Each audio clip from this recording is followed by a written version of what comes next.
politics and how successful or unsuccessful the black man has been in drooling himself. But before we delve further into this matter, our reporter Ann Kibe has this for us. For nearly half a century now, the black man has been leading himself here in Kenya. The question that stands is, has he been successful in eradicating the myth that he's not worth being a leader? Black leadership, specifically here in Kenya, has been characterized by several ills, such as corruption, nepotism, just to name but a few. The black man has been considered unfit and not able to lead thanks to these ills. Hi, my name is Paul Odalo, and I'm here to talk about black leadership.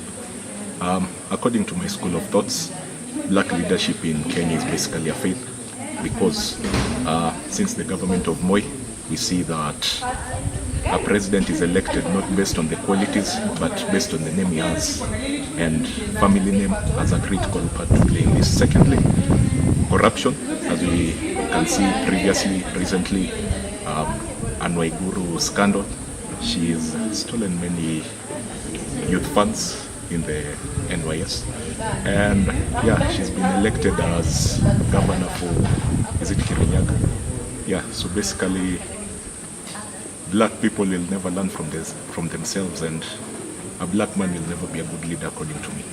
I feel like it's a gray area because if you look at it, the US was ruled by a half black person. So you can say that we're ready, but again, when you come back to Africa, you get to see that the main reason why sometimes we have poor leadership is out of mismanagement of funds, and people are getting to power, they don't know how to use power effectively to make sure that the economies of the countries are actually stable enough to sustain the citizens.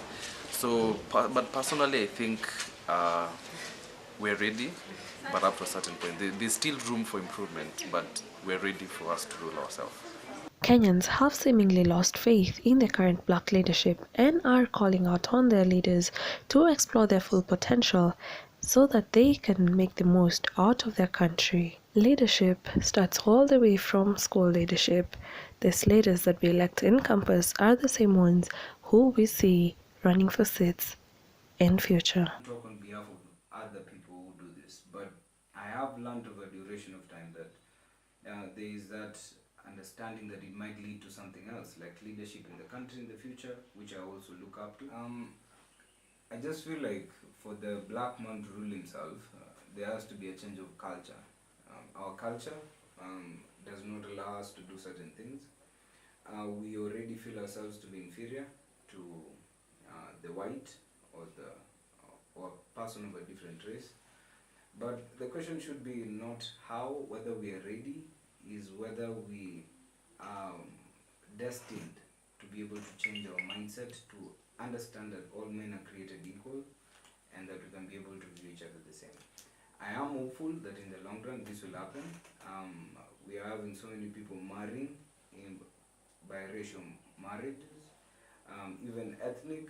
So before we even get to the issue of race, it should be the issue of ethnicity.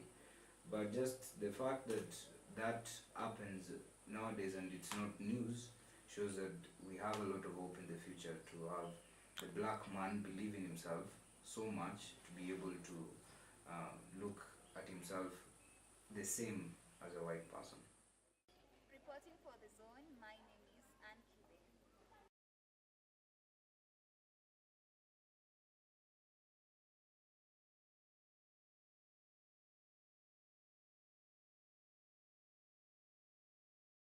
Thank you so much. So I want to talk to you about black leadership. Where do you think we as Africans are with our leadership?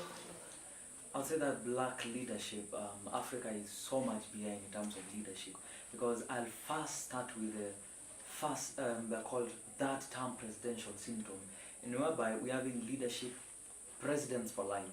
You find that they're only describing democracy from an African perspective, which is dictatorship in a soft term, but they just say that this is how we lead in Africa. So I think Africa is quite behind in leadership. Despite the fact that we are drowning in third world problems like corruption, nepotism, tribalism, do you think that the black man is capable of coming out of this spoon and actually being a worthy I think leader? our culture has really trained us to be so much self-centered because we don't want to expound into, getting outside there, getting to understand what is it that the other nations are doing, other states, other continents are doing to become better people. I think culture is really making us to be the same people because we find that we are, fenced onto our culture in a way that whatever was practiced by our forefathers is something that we still want to practice even after time has passed. So I think that for us to shun some of this corruption, we need to describe leadership from, Eurocentric kind of democracy description because if it is a rule of the people, by the people, for the people, then it has to be owned by the people. But in Africa, it is owned by the leaders. They take their time, they take traditions, and they say that I have owned this seat. So that's why you find that there's a trickle of corruption, there's a trickle of, a lot of bad, it's a lot of menace in the whole system. So do you think the problem is with us, the people who elect these leaders over and over again, or the problem is in the system itself? Is it in the leaders themselves? I think the problem is both. First is that once I grow, I take my time to grow, and I know the systems of the continent, of the states, and I get myself into that. So by the time the leaders are going outside there to ask for votes, they already have the mentality that the same people, they know that there's a tradition that even when I'm a corrupt person, I can get into power. I can give several examples in this state, like this Kenyan state, that people have been found in corruption scandals, but they go outside there, they ask for leadership positions, and the same people, they give them the same, positions that they are demanding, meaning that culture has already got into people, that people cannot stand out there and, speak and vote for the right people. So I think culture is really messed up with people. I think we need brainwash of some sort. So you're telling me that you actually think that the white man is doing a better job at leadership? I'll say they're a little bit doing better, but I will not say, I can't give it 100%. Do you think that when we were being colonized, our country was at a better place than it is right now? It was not, because that time, there are things to do with urbanization, industrialization, those things were still far behind. So I would say... Is it a better place? It wasn't in a better place, how to say. I want to talk to you about, I want to take you back to Obama. Obama was a black man. He led in a superpower country.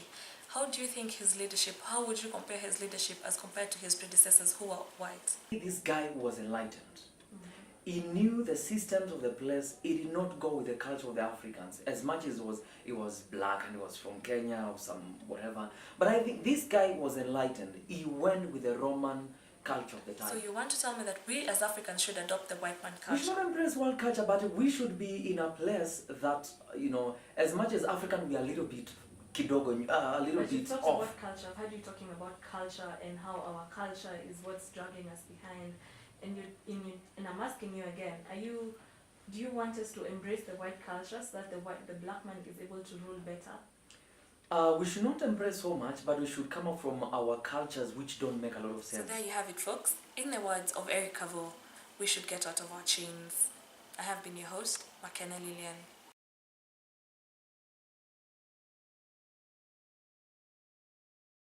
Yards on the drop.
Kelvin, and I'm here with some of my friends, and I want to ask them, or rather know their opinion on whether the black man is ready to rule himself.